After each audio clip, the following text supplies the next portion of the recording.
Today on Locked On Rockies, the Rockies needed a good start from Austin Gomber to keep the momentum going in this series against the Dodgers. Unfortunately, Austin Gomber has another tough start, and the Rockies' winning streak ends at 4.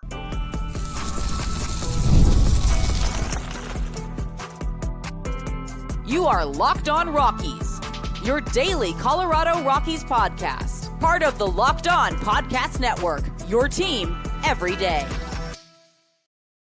Rock On Rockies fans, welcome into the Locked On Rockies podcast for today, the 20th day of August in the year 2025. Happy birthday to my dad. Shout outs to you, Pops, and welcome to you all to today's episode of the Locked On Rockies podcast. We are breaking down all things Rockies as we do each and every day, free and streaming on your favorite streaming services and the Locked On Rockies YouTube channel, where you can be part of the show. You can fire off your Rockies hot takes. You can let me know what's on your mind when it comes to the Colorado Rockies. And today on the show, we're going to be talking about the Colorado Rockies getting another tough start from Austin Gomber and kind of seeing the, for me, probably the writing on the wall of the what's next for Austin Gomber and the Colorado Rockies. Not like anything's going to happen before the end of the season, but I can't imagine that the Rockies are going to be too excited about trying to bring someone back here who's going to be an unrestricted free agent at 32 and performing the way he's at. Could be wrong. It is the Rockies, and we'll see. We'll dive into that, and we'll also talk about the big news about expansion, different divisions in baseball as well, because there was a return to form for the Dodgers in Game 2. This was when you cannot get through 3 innings without allowing 7 runs from your starters to a good team like the Dodgers. That's just a tough hole to climb out of. There was some tough stuff here. 8 strikeouts for the Rockies offense, and some other factors we'll dive into. But Dodgers, good team. Rockies, learning team, inexperienced team, growing team, and not getting quality starts more often than not. And that even amongst the win streak, that's been the difference maker, right? Why were the Rockies able to go on this win streak? Why were the Rockies able to be successful? Well, it's because their starters in that stretch were able to keep them in those ball games. And it's definitely not just the starters, the bullpen. I mean, we can't sit here and deny the fact that the bullpen has just continued to be leaned on here as the Rockies have a massive problem with starting pitching. And it is, I mean, Kyle Freeland obviously had the injury there. But anyway, before we go any further, do got to let you know that today's episode is brought to you by Gametime. Download the Gametime app, create an account, and use code LOCKEDONMLB for $20 off your first purchase. But just kind of to continue my point there, as great as it is to see some of the stuff that we've seen on offense, Kyle Karros hits a home run in front of his dad today. Awesome. And Warren McBurnabell gets on base a bunch again today. And, so those are good. Those are good signs. Those are good things, right? It is good to see, the 2 RBI, like I said, 2 RBI and home run from Karros. Brenton Doyle launching a bomb there, and Ezekiel Tovar picking up a couple of hits again. All great positive signs and good things and nice things to see as the offense continues to be in the better spot. But man, 3 innings pitched from Austin Gomber, 9 hits, 7 runs, 7 earned runs, 2 walks, 2 strikeouts, allowing 2 home runs. As we were previewing before the game now, Austin Gomber has allowed at least now going back to, even further back here, Austin Gomber has allowed now in 4 straight starts, at least 2 home runs. He's allowed at least 3 earned runs in that, and he hasn't gone past the 6th inning. More frequently than allowing the 3 earned runs, it's allowing over 5 earned runs. He's now done that in 3 straight starts, allowing over 5 earned runs, having it 5 allowed to St. Louis, 6 allowed to Arizona, and now 7 to the Dodgers. Austin Gomber hasn't had a scoreless start since the beginning of the season. This is now the 5th time out of 11 starts that Austin Gomber has allowed at least 5+ earned runs. They missed. Flat out, they missed. Austin Gomber, as much as there have been moments, as much as there have been flashes, as much as he has gone out there, been a competitor, played with energy, showed that he cared. Austin Gomber is not built for success with the Colorado Rockies. He has not been able to be successful, and this is this is home and the road here. But we're talking about we're talking about only one start for Austin Gomber going past the 5th inning this year. Austin Gomber has reached the 5th inning kind of frequently, but we are just seeing now a situation where he's not striking people out. He's getting punished. He's got an ERA of over 7 right now. This is just on top of a long list of things that's just unacceptable for Rockies starting pitching, and it's unacceptable for this to be the norm and the standard. There needs to be a complete overhaul of pitching philosophy, pitching approach, and going after pitchers. There needs to be repercussions for missing this bad on all of the pieces of the Nolan Arenado trade. Austin Gomber certainly has had a roller coaster, has had moments, has had good starts for the Rockies, and hopefully will be able to go pitch and find success for another organization. Because I just don't know how you sit here as the Rockies and say we're going to pay him another $6.5 million to come back and do this, to have winless baseball, to have an ERA of near 8, to allow 2 home runs a game. It's just not working. Whatever you're doing, however your approach with him, whatever you're coaching with him, whatever you're working with him, whatever is going on with Austin Gomber, it just seems like this is just it's run its course. And again, he's only going to be 32. He's an unrestricted free agent in 2026. I can't imagine he's all that interested in coming back to the club either, when you're talking about looking at his numbers and where he plays. He has allowed 20 earned runs at home, and I don't even know if this even incorporates the last the 7 today. 7 home runs in 25 innings pitched. In 25 innings pitched at home, he's allowed 20 earned runs.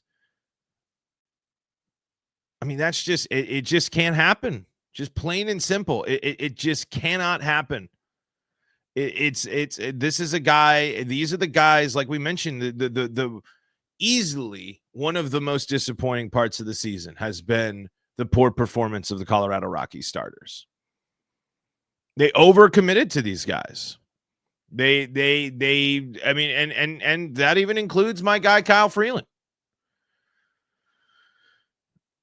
But my point is, I just don't know how you sit here and say, okay, we can bounce back and we can, I guess, because this is arbitration avoid. I'm looking at Sport Track. It does say unrestricted free agent here. So I would imagine that there's only going to be a few more Gomber starts with the Colorado Rockies. You'd rather just hopefully get some of your younger guys healthy, get some of these guys that have been out for a good chunk of the season dealing with these long-term stuff. You know, you hope you just get them back here next year and you go in that direction and you might be able to just see what the free agent or waiver wire might be. Rockies have had success adding arms from the waiver wire before, but man, it's just this. You can't.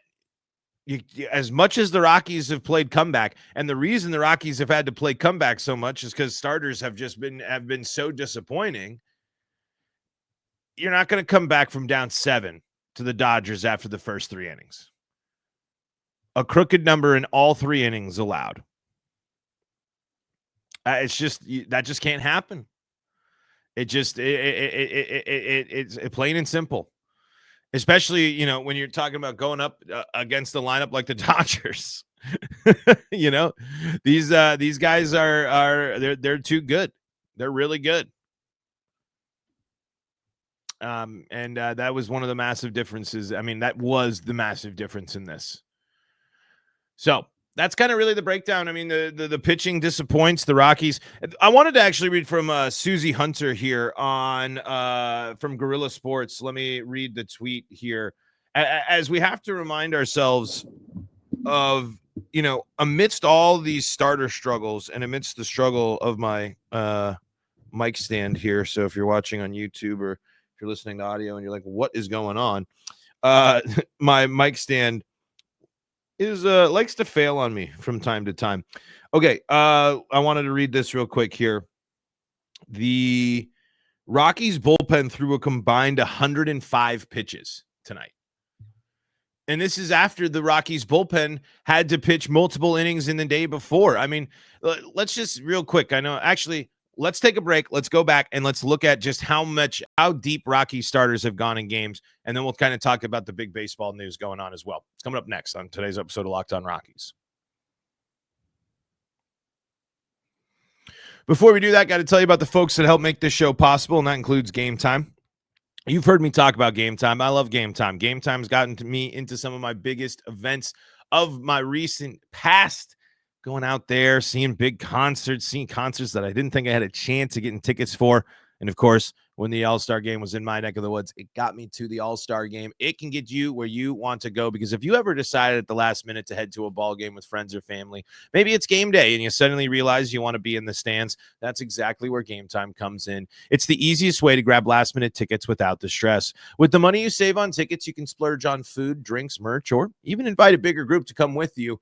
Gametime makes it possible. Gametime makes buying tickets fast and simple. Prices on the app actually drop the closer you get to first pitch, and they've got incredible last-minute deals. I've used multiple of them. Clear seat views and the lowest price guarantee that takes the worrying out of buying.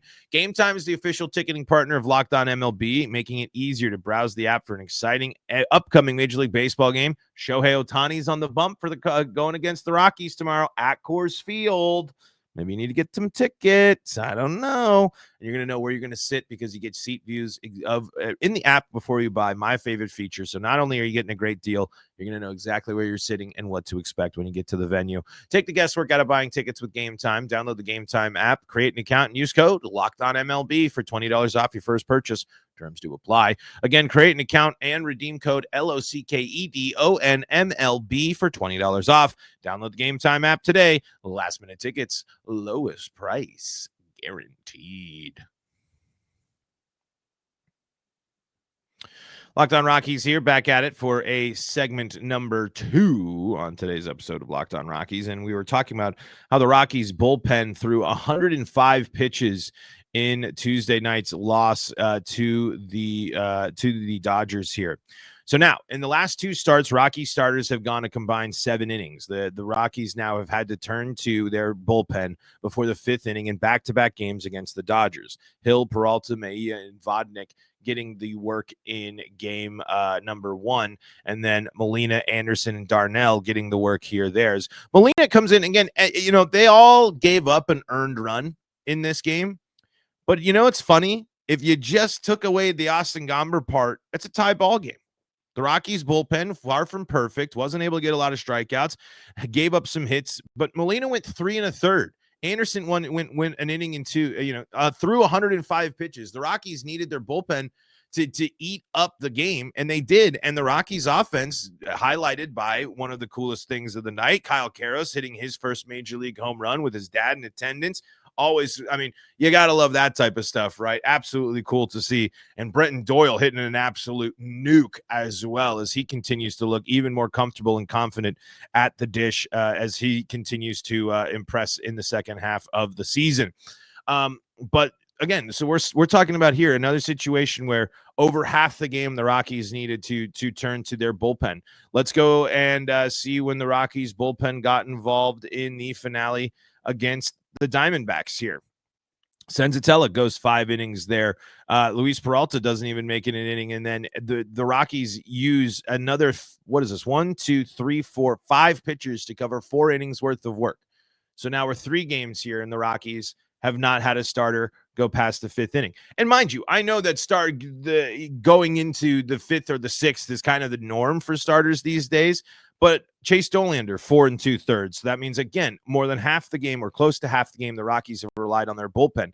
These guys are getting a ton of work, and it's not a good thing that the Rockies starters are continuing to put themselves in the in these positions where they have to go and pitch these long stretches in there. I mean, why Kyle Freeland's start before the blister, and that was, injury and stuff that we know that there is a little context there, certainly. But what was so great about that was Kyle Freeland went so deep into that ballgame. The Rockies didn't need to rely on the bullpen.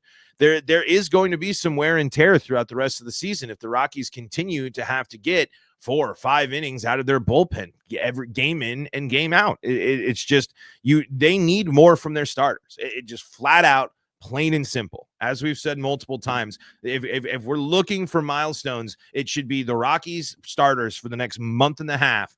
They need to set themselves up for a solid last few starts of the season because they're running out of time too. When you're Austin Gomber, and I know German Marquez has the injury, and whatever is going to be whatever the Rockies might be thinking, because I don't know exactly what they're going to be able to do with the contracts of Kyle Freeland and Antonio Senzatella. They got to be pitching and performing as well as they enter into an interesting part of their career, as the Rockies are continuing to shift younger and actually going into what looks like the actual rebuilding phase of this team. Okay, so I want to spend some time here. Of course, you probably heard the big news about Rob Manfred and expansion and division realignment.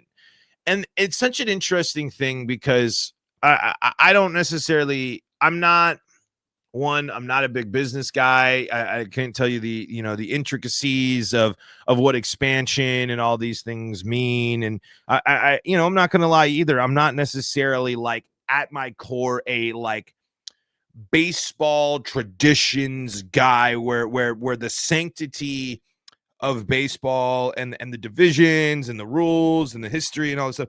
And I don't want to just flush all that away because I don't want to turn you off by saying that, but when it comes to me, the game evolving the way it has been a pro for me, because I think while it's far from perfect, the Ghost Runner thing and some of the stuff isn't the most ideal.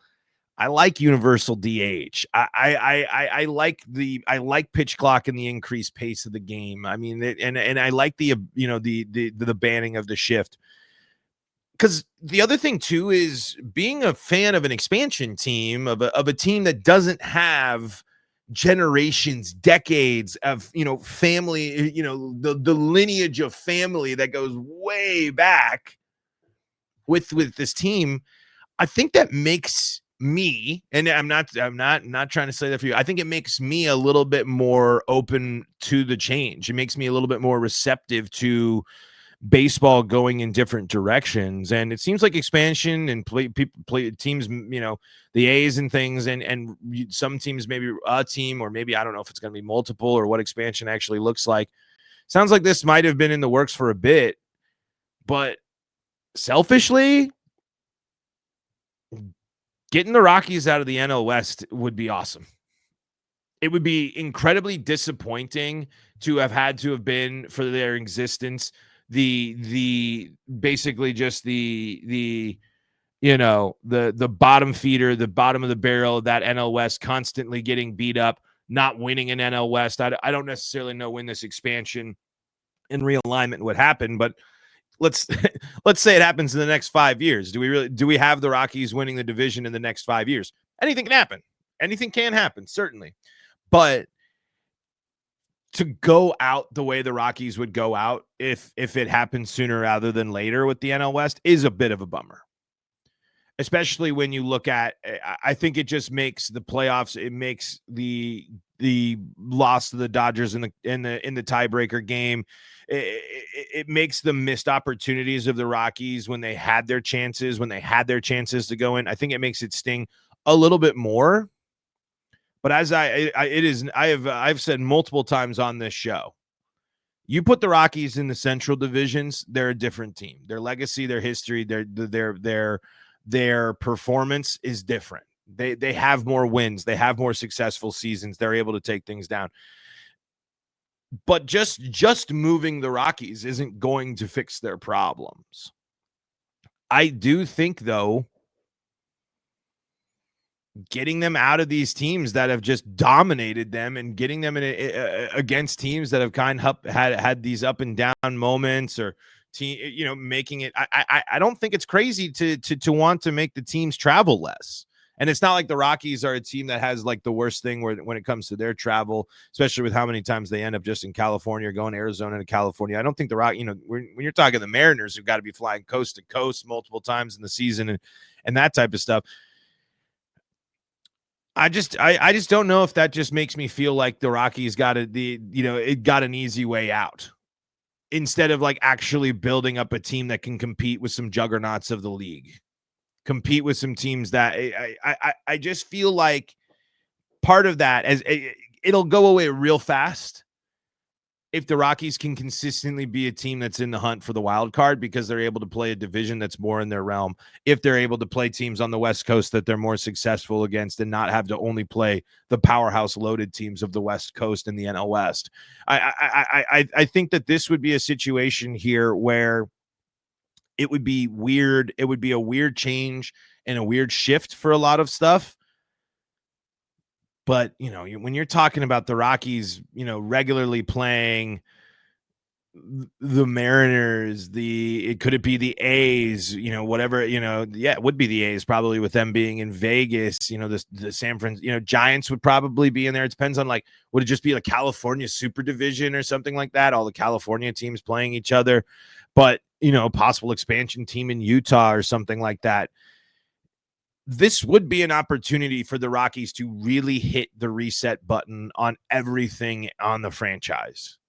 If you had an opportunity to move divisions, you have an opportunity to really to look at the teams that you would be going up against, see what their success is, and then start building your data of matchups against each other, because you'll be playing teams that you probably don't have you have the examples of since the schedule changed and you start playing everybody, but you have a lot of teams that you probably wouldn't have a lot of experience with playing, and I think that would open up some interesting matchups.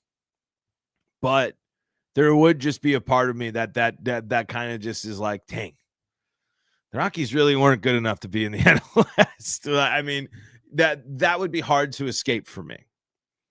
But I'm curious how you folks feel. Let me know in the Locked On Rockies YouTube comment section about how you feel about the expansion, about the realignment. Because, where are the expansion teams? Is it going to be a Portland team? Is it going to be Nashville? Is it going to be Utah? Is it going to be Vancouver? Is it going to be Mexico City? What does that look like, and how would it shake up? And what teams would you hope the Rockies end up in a division against? Let me know in the Locked On Rockies YouTube comment section. All right, let's put a bow on it. And folks, we got to talk about it because it's definitely always cool when it happens, and it'll be an interesting factor. Shohei Ohtani on the bump for the Dodgers here as the Rockies still in a chance. They're not out of a lose. They still have a chance to split the series at least. And if they win this one, could still set themselves up for a series win against the Dodgers as the losing streak is snapped at 4. More on the way after this.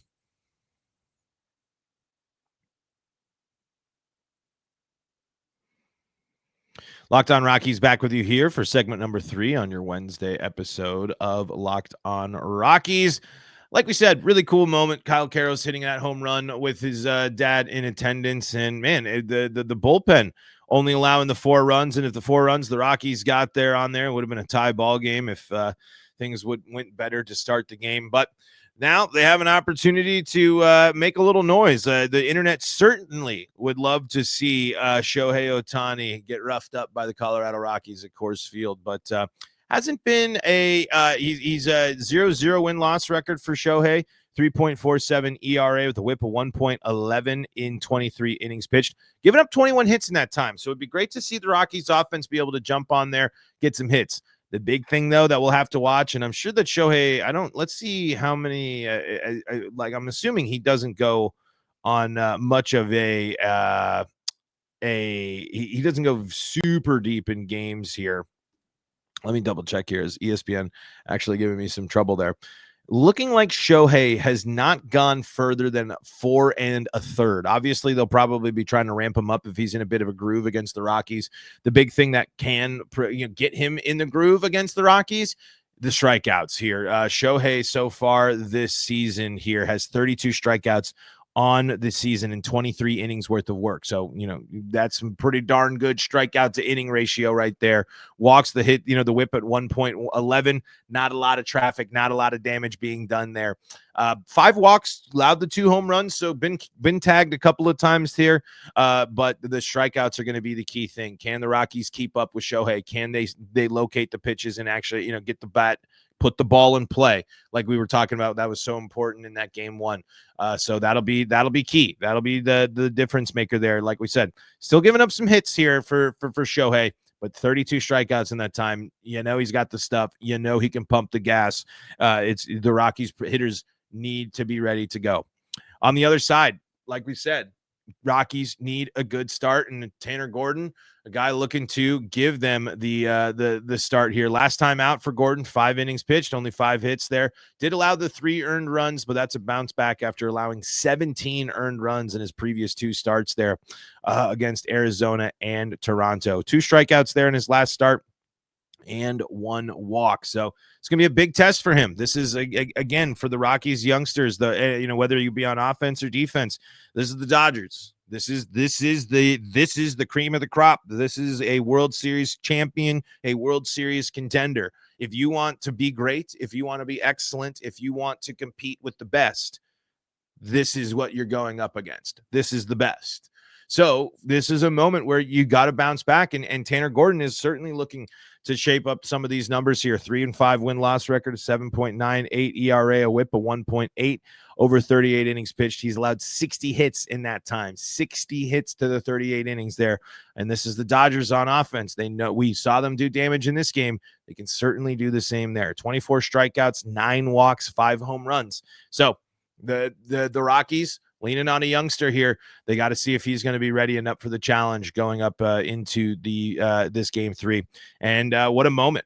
What a moment for a lot of these young Rockies, right? You are getting the chance. You're getting one of your first looks, first of many, most likely, as long as the health works out for Shohei. First of many looks at what is a not only just a divisional rival, but the divisional rival. Shohei Ohtani going to be, playing both ways in that hitter-friendly environment against a team that he has been successful with. This is where a single player can just show his influence and dominance over the entire game. How will you respond? How will Tanner Gordon, approach and how will he handle the nerves and the energy and the excitement of going toe-to-toe with Shohei Ohtani? Not a lot of people have gotten to say that, especially, not a lot, as much as there are a lot of pitchers in baseball, still a small sample size in a small world in that world of professional baseball. So it's a game where the Rockies need a response. They got, nice hard fought bounce back, close win in game 1, got smacked around a bit in game 2. Now, how do you respond when you're going in a lineup that's going to have a lot of young guys, and it's going to be led by a young guy on the bump going up against the biggest name in baseball? These are the storylines that the Rockies face. Can't shy away from it. This is the Rockies' reality, and we'll see how it all shakes out in game number 3. All right, folks, that's going to do it for us today. Thank you so much for making Locked On Rockies your first listen of the day. For your second listen of the day, go check out Locked On MLB and Locked On MLB Game Night. Got you covered with all sorts of coverage from around the league there. And for your other listen of the day, if you need more Colorado sports coverage, we got you covered. Locked On Broncos, Avalanche, Nuggets, and Buffs, all free and streaming on your favorite streaming services and on YouTube. So go check it out there. Folks, until next time, this is Paul Holden saying so long from the Locked On Rockies podcast.